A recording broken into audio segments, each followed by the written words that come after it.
pays où c'est encore illégal et du coup c'est une lutte encore. Donc en péril. C'est en péril, je pense que tous les pays n'ont pas le droit à l'avortement. Et enfin, on espère que ça va aller dans le bon sens, mais je pense que dans beaucoup de pays, c'est encore très compliqué. Moi, de toute façon, il n'y a jamais rien qui est acquis, même s'il y a des pas qui sont faits en avant, on peut toujours revenir en arrière.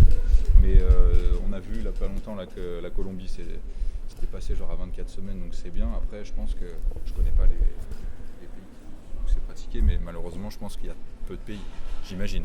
Mais peut-être que c'est faux. Je ne pense pas que ça soit acquis, parce que je pense que c'est peut-être acquis dans certains pays, mais si on raisonne au niveau du monde, il y a beaucoup de pays où c'est pas du tout acquis, je pense. Alors après il y a le droit et puis il y a ce que veulent, ce que les femmes ont le courage de faire ou pas.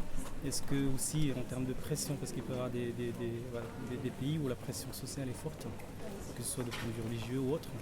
Donc je pense qu'en termes de droit, il y a encore beaucoup de chemin, mais il y a encore beaucoup plus de chemin en termes de tradition, en termes de pression sociale. Mais je pense que voilà, il y a encore du chemin. J'espère que oui. Après, dans le monde professionnel, c'est peut-être pas. Il y a pas des. Enfin, on n'est pas égaux, ça c'est sûr, on le sait, les chiffres sont là, mais je pense que oui, j'espère. Voilà. Les choses sont sûrement les mêmes au départ, après dans les faits, c'est pas encore le cas. L'entrepreneuriat, ça veut dire si elle fait quelque chose seule, je pense. Que après, peut-être qu'une banque peut la prendre moins au sérieux et tout, je sais pas. Peut-être ça. Je dis pas que c'est bien, attention. Je dis que dans les faits, malheureusement, c'est ça. Je pense, mais ouais, j'aurais tendance à dire que oui, j'espère. Ils ont la même chance que nous. J'ai pas l'impression qu'on soit bloqué.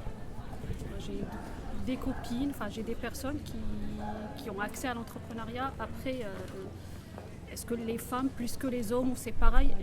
J'ai pas le sentiment qu'en France en tout cas on soit bridé. C'est plutôt la créativité, la ténacité. Après on sait très bien qu'une entreprise, il y en a 4 sur 5 qui ferment au bout de quelques années. Donc je ne peux pas associer ça à l'homme ou à la femme. C'est compliqué. Moi je suis d'une génération où effectivement j'ai commencé où c'était pas forcément évident. Aujourd'hui je pense que c'est plus facile, mais toujours très difficile quand même. Oui, je pense qu'on n'en est pas là où on devrait être. Je pense que ça reste encore compliqué, de toute manière, oui. Et plus on monte en grade et plus c'est compliqué. Je l'ai vécu, donc je sais de quoi je parle. Alors complètement. En tout cas, bien sûr ça dépend de la société, ça dépend de l'entreprise. Je pense que ça commence en fait à se démocratiser. Avant c'était un homme, il était beaucoup plus à l'aise à négocier son salaire.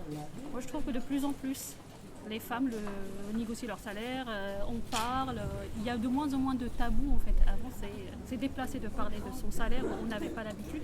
Moi je travaille avec des femmes, je gère des femmes aussi dans mon équipe et il n'y a vraiment plus de différence. Mais j'insiste, ça dépend aussi de la culture de l'entreprise et de plus en plus d'entreprises en France promeut un peu tout ça.